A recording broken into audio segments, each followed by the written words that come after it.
नमस्कार, आप देख रहे हैं सुनिए सरकार। मैं अभिसार शर्मा। भारतीय जनता पार्टी का घनघोर हिंदुत्व पंच। जी हां, मैं ऐसा क्यों बोल रहा हूं, मैं आपको बतला रहा हूं। क्योंकि अब लगभग तय हो चुका है कि मुख्यमंत्री आदित्यनाथ अयोध्या से चुनाव लड़ेंगे।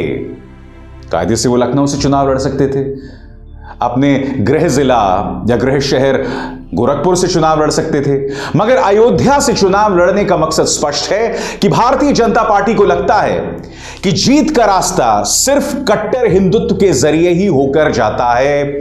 अब आप कहेंगे कि भाई मैं अयोध्या को कट्टर हिंदुत्व से क्यों जोड़ रहा हूं? बिल्कुल नहीं, मैं अयोध्या को कट्टर हिंदुत्व से नहीं जोड़ रहा हूं। मैं आपको बताता हूं कि मैं किस चीज को कट्टर हिंदुत्व से जोड़ रहा हूं। योगी आदित्यनाथ आपके स्क्रीन पर, योगी आदित्यनाथ ने एक बयान दिया था कि यह मुकाबला 80% बनाम 20% से है। जी हां, 80%। चाहे भारतीय जनता पार्टी का प्रचार तंत्र जितने भी पंच दे, जितने भी ट्विस्ट दे, जितना भी स्पिन दे, मकसद साफ था। 80% हिंदू, 20% मुसलमान या माइनॉरिटीज। यह एक राज्य का मुख्यमंत्री खुलेआम कर रहा है, बगैर शर्म, बगैर किसी रोक टोक के। यानी कि 5 साल के राज में आपने कुछ नहीं किया और आपको लग रहा है कि जीत का रास्ता सिर्फ और सिर्फ हिंदुत्व के जरिए, और वो भी कट्टर हिंदुत्व के जरिए जा रहा है। मैं आपसे एक और सवाल पूछता हूं दोस्तों, पिछले कुछ दिनों से क्या चल रहा है? पिछले कुछ दिनों से मुख्यमंत्री आदित्यनाथ की तमाम चुनावी सभाओं में वो सबसे ज्यादा जिन्ना को याद करते हैं। जिन्ना के अनुयायियों से फिर दंगा करवाने की शरारत कर। एक तरफ सरदार पटेल हैं जो राष्ट्र नायक हैं, दूसरी तरफ खलनायक के रूप में राष्ट्र तोड़क जिन्ना भी हैं, जो ये दंगाई हैं, जिन्ना के अनुयायी हैं। और जिन्ना सदैव भारत के लिए खलनायक ही रहेंगे। तालिबान जैसे ही फिर से अफगानिस्तान में घुसा, तमाम स्वर उभरने लग गए थे। जो लोग आज जिन्ना का समर्थन कर रहे हैं, एक प्रकार से तालिबान का समर्थन भी कर रहे हैं। क्या जिन्ना भारत के नायक थे? नहीं। अखिलेश यादव ने एक बार जिक्र किया, उसके बाद अपनी हर सभा में जिन्ना का जिक्र किया जाता है, बात वहां नहीं रुकती है। उसके बाद पश्चिमी उत्तर प्रदेश में लगातार तनाव पैदा करने का काम करना, लगातार तनाव पैदा करने का काम करना। मथुरा में उनके पार्टी के अपने नेता लगातार तनाव पैदा कर रहे थे 6 दिसंबर से पहले। जिससे स्पष्ट हो जाता है दोस्तों कि इस चुनावों में भारतीय जनता पार्टी समझती है कि अगर हमें जीतना है तो रास्ता होकर जाता है हिंदुत्व के जरिए, और उसके लिए संदेश देना है तो मुख्यमंत्री आदित्यनाथ को अयोध्या से चुनाव लड़वाना होगा। और यह फैसला कौन कर रहा है? यह फैसला प्रधानमंत्री कर रहे हैं। जी हां, मैं आपको बतला दूं, कायदे से एक राज्य का मुख्यमंत्री, उन्हें यह तय करना चाहिए कि भाई वो कहां से चुनाव लड़ें, मगर यह फैसला कर रहे हैं देश के प्रधानमंत्री। कम से कम एनडीटीवी की खबर तो यही बता रही है। और पालतू मीडिया को क्या फरमान दे दिया गया है, उसकी मैं आपको एक छोटी सी झलक देना चाहूंगा। आपकी स्क्रीन पर यह देखिए, जी न्यूज जो चला रहा था शो, काशी में मोदी, अयोध्या में योगी। अब आप मुझे बताइए, क्या काशी से प्रधानमंत्री नरेंद्र मोदी विधानसभा के चुनाव लड़ रहे हैं? नहीं लड़ रहे हैं। यानी कि काशी धार्मिक तौर पर संवेदनशील जगह, अहम जगह, और अयोध्या भगवान श्री राम मंदिर की जन्मस्थली, कर्मभूमि, और अयोध्या और काशी जैसे प्रतीकों का इस्तेमाल करके भारतीय जनता पार्टी को लगता है कि वो अखिलेश यादव की चुनौती को धराशायी कर सकते हैं। और दूसरी तरफ अखिलेश यादव क्या कर रहे हैं? अखिलेश यादव एक के बाद एक जो पिछड़ी जाति के नेता हैं उन्हें अपने साथ सहेज रहे हैं, उन्हें अपने कुनबे, अपने परिवार में शामिल कर रहे हैं। इन 2 तस्वीरों पर गौर कीजिए। स्वामी प्रसाद मौर्य भारतीय जनता पार्टी के अहम मंत्री हुआ करते थे। वो शख्स जो एक जमाने में मायावती के अहम ताकत थे, आज की तारीख में यह शख्स जो है वो भारतीय जनता पार्टी छोड़ चुका है। और जब उन्होंने छोड़ा था बीजेपी, तो उन्होंने राज्यपाल को लिखे अपने खत में एक बहुत दिलचस्प बात कही थी कि मुख्यमंत्री आदित्यनाथ के नेतृत्व में दलितों, पिछड़ों वंचितों, किसानों, युवाओं और बेरोजगारों के साथ लगातार अत्याचार और अपमान हो रहा है, उनकी उपेक्षा हो रही है। दारा सिंह चौहान आपकी स्क्रीन पर अखिलेश यादव के साथ। दारा सिंह चौहान के बारे में यह कहा जाता है दोस्तों, दारा सिंह चौहान वो शख्स है जो जमीनी नब्ज को बखूबी जानते हैं। आज दारा सिंह चौहान जो कि पूर्वी उत्तर प्रदेश के एक बहुत ही असरदार ओबीसी नेता हैं, वो भी अखिलेश यादव के साथ शामिल हो गए हैं। इससे पहले इन तमाम चेहरों पर आपको गौर करना पड़ेगा दोस्तों। इस तस्वीर पर गौर कीजिए। अखिलेश यादव यहां अपने तमाम सहयोगियों के साथ बैठक कर रहे हैं। बीच में जो महिला बैठी हैं वो है कुर्मी समाज की राजमाता कृष्णा पटेल। उनका दर्जा कुर्मी समाज में बहुत जबरदस्त है। अखिलेश यादव इन्हीं प्रतीकों के साथ इसी तरह से ओबीसी वोट को सहेज कर यह चुनाव लड़ रहे हैं। अब देखिए, लालजी वर्मा एक जमाने में बीएसपी के अहम नेता हुआ करते थे अखिलेश यादव के साथ। ओम प्रकाश राजभर अखिलेश यादव की बहुत अहम ताकत सामने उभर कर आए हैं। उनके बारे में कहा जा रहा था कि भाई पिछले हफ्ते तक उन्होंने बीजेपी के नेताओं से मुलाकात की है। अब भी राजनीतिक विश्लेषक कहते हैं कि कहीं वो पलटी ना मार दें, मगर ये सोच दोस्तों कहीं ना कहीं मैं कह सकता हूं कि एक टिपिकल फॉरवर्ड कास्ट मानसिकता है कि एक पिछड़ी जाति का नेता जो है वो पलटी मार देता है। वो लगातार कह रहे हैं कि मेरा मकसद साफ है कि बीजेपी को सत्ता से उखाड़ना। आपके स्क्रीन पर संजय चौहान ये भी अखिलेश यादव की ताकत बन रहे हैं। यानी कि कहा जा सकता है कि तमाम पिछड़ी जाति के छोटे छोटे नेताओं, बड़े बड़े नेताओं को अपने साथ सहेज के अखिलेश यादव जो हैं वो चुनौती बन रहे हैं।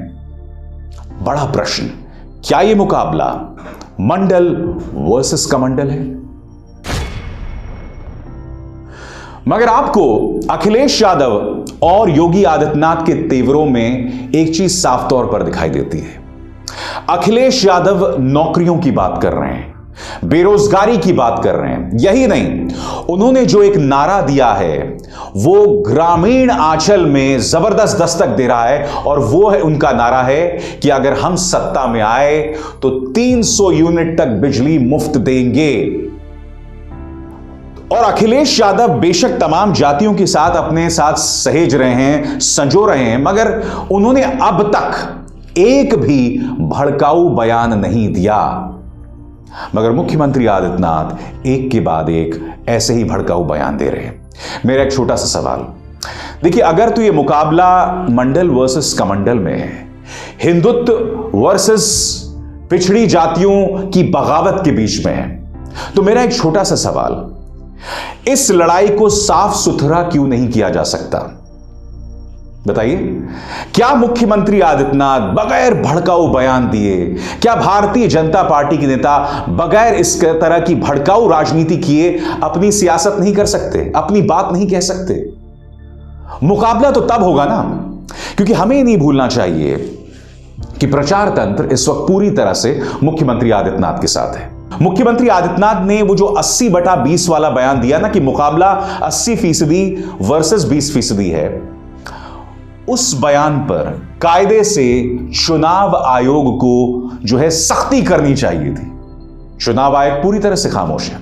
चुनाव आयोग किस पर एक्शन ले रहा है? सिर्फ विपक्ष पर। आपके स्क्रीन पर अरविंद केजरीवाल और भगवंत मान पर सख्ती का आदेश दिया है चुनाव आयोग ने। यानी कि जो गैर भाजपा के दल हैं उन पर तो सख्ती की जाएगी, मगर जो भाजपा से जुड़े हैं उन पर कोई सख्ती नहीं की जाएगी। एक और मिसाल देता हूं, आपकी स्क्रीन पर असीम अरुण है, कानपुर के कमिश्नर हुआ करते थे, आईपीएस ऑफिसर। इन्होंने वक्त से पहले रिटायरमेंट लेते हुए भारतीय जनता पार्टी में वो शामिल हो गए। यही नहीं, बल्कि कहते हैं ना कि भाई रिटायरमेंट के बाद आपको कुछ खाली वक्त बिताना पड़ता है और उसके बाद आप राजनीति में कूदें। उन्होंने वो खाली वक्त भी नहीं बिताया, सीधे बीजेपी में शामिल हो गए। मगर खबर क्या है दोस्तों, कल उन्होंने कानपुर में पुलिस की वर्दी पहनकर यह बयान दिया जो मैं आपको दिखाना चाहता हूं। सुनिए। को मैं धर्म और नैतिकता का प्रतीक मानता हूं। दूसरे बाबा साहब डॉक्टर अंबेडकर जो विधि के प्रतीक हैं, जिनके द्वारा संविधान और सारी विधि का सृजन किया गया है। तो जो भी हम कार्य करें वो धर्म संगत हो, विधि के अनुसार हो और पूरी शक्ति के साथ, यानी सरदार पटेल लौह पुरुष के अंदर जो शक्ति थी, अगर ये तीनों चीज़ें हमारे अंदर आ सकेंगी तो हम एक बहुत अच्छे पुलिसकर्मी बनेंगे, बल्कि बहुत अच्छे इंसान भी बनेंगे। मैं आपसे ये भी अनुरोध करना चाहता हूँ कि पुलिस की नौकरी में तरह तरह के दबाव आते हैं, हमेशा बचेंगे। और मैं कामना करता हूँ कि ईश्वर आपको हमेशा इतनी शक्ति दें कि आप हमेशा अपनी अंतरात्मा की आवाज़ सुनकर ही काम करें। इस बयान की क्या खास बात है? इस बयान की यह खास बात है कि जो व्यक्ति बीजेपी में शामिल हो चुका है वो खुलेआम वर्दी पहनकर ज्ञान बांट रहा है, और वो भी पुलिस को ज्ञान बांट रहा है। माफ कीजिएगा, अगर कोई व्यक्ति आईपीएस में जाना चाहता है तो असीम अरुण आखिरी व्यक्ति है जिससे आपको शिक्षा लेनी चाहिए, प्रेरणा लेनी चाहिए, क्योंकि इन्होंने सरकारी नियमों की धज्जियां उड़ाते हुए एक पॉलिटिकल पार्टी में शामिल हो गए और यहां पर भी आचार संहिता की धज्जियां उड़ा रहे हैं। मेरा सीधा सवाल, चुनाव आयोग इस पर क्यों खामोश है? चुनाव आयोग आदित्यनाथ के भड़काऊ बयानों पर लगातार खामोश है। चुनाव आयोग असीम अरुण की इस आचार संहिता के उल्लंघन पर खामोश है। चुनाव आयोग एक्शन लेता है अरविंद केजरीवाल और भगवंत मान पर। तो एक तरफ भारतीय जनता पार्टी का निहायती अग्रेसिव आक्रामक हिंदुत्व का घनघोर पंच, और दूसरी तरफ अखिलेश यादव जो पिछड़ी जातियों को सहेजकर इस चुनाव में अपनी दावेदारी पेश कर रहे हैं। अखिलेश यादव की एक और चुनौती है। अखिलेश यादव की चुनौती यह है कि पूरा प्रचार तंत्र उनके खिलाफ है। मीडिया मानो भारतीय जनता पार्टी के हाथ में सुपारी लेकर काम कर रहा है, और आप जानते हैं कि अक्सर जब भी एक चुनाव होता है तो पारंपरिक तौर पर मीडिया हमेशा विपक्ष की तरफ होता है। क्यों, मैं आपको बताता हूं। क्योंकि जो पार्टी, पॉलिटिकल पार्टी सत्ता में होती है, सवाल तो उसी से किया जाता है ना। जबकि आज तक के इस कार्यक्रम में उनकी एंकर लगातार अखिलेश यादव के साथ बदतमीजी करती रही, जबकि अखिलेश यादव ने क्या कहा था कि आप जैसा ईमानदार एंकर हमने कोई देखा नहीं।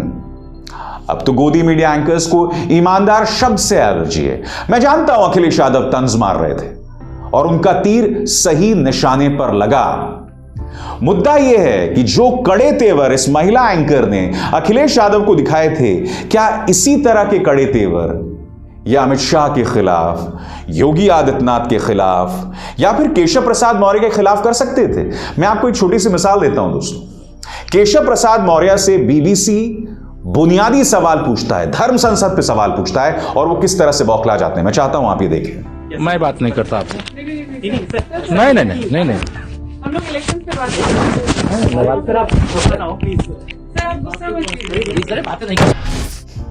देखा आपने, ये वही बात हो गई आज से कई सालों पहले जब करण थापर ने प्रधानमंत्री नरेंद्र मोदी, जब वो मुख्यमंत्री हुआ करते थे, इंटरव्यू किया था और प्रधानमंत्री नरेंद्र मोदी ने पानी पिया और कहा दोस्ती बनी रहे। वही इतिहास यहां पर दोहराया गया है।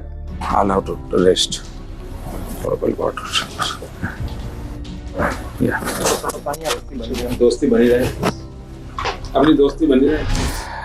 तो सवालों के जवाब नहीं देना, कठिन सवालों से बचना, और इनको आदत पड़ गई है इसी तरह की गोदी मीडिया की जो इन्हें फुल टॉस डाले, फ्लाइटेड बॉल डाले, जिसे वो बढ़कर सीमा रेखा की पार कर सकें। कठिन सवालों के जवाब नहीं देना, और मीडिया लगातार विपक्ष के खिलाफ काम करता है। आपको कुछ और करने की जरूरत नहीं है। प्राइम टाइम देख लीजिए, उस प्राइम टाइम में आप इस चीज पर गौर कर लीजिए कि एंकर, प्राइम टाइम एंकर जो है वो किससे लड़ रहा होता है? विपक्ष से। 2014 से पहले हमारे जब आक्रामक तेवर होते थे तो उन लोगों के खिलाफ होते थे जो सत्ता में होते थे, क्योंकि ये गोदी मीडिया एंकर्स की भी मजबूरी है। वो जानते हैं कि अगर वो सत्ता से सवाल करेंगे तो उन्हें प्राइम टाइम से हटा दिया जाएगा। हकीकत ये है, भाजपा सवालों से भी डरती है। यह हमने पिछले 7-8 सालों में देख लिया है। तो आदित्यनाथ के पक्ष में एक तरफ उनका कट्टर हिंदुत्व है, दूसरी तरफ मीडिया जो उनका प्रचार तंत्र है। मैंने अपने कार्यक्रम में कहा था कि वो एक कहानी है ना कि एक राक्षस को मारना होता है तो उसके तोते को मारा जाता है, क्योंकि तोते में उसकी जान होती है। भाजपा की जान इसी मीडिया रूपी तोते में है, या कहा जाए गुल्लू और खालू में है। मगर बावजूद इसके अखिलेश यादव चुनौती दे रहे हैं और यकीनन ये चुनाव बहुत दिलचस्प होने जा रहे हैं। अभिसार शर्मा को दीजिए इजाजत। नमस्कार।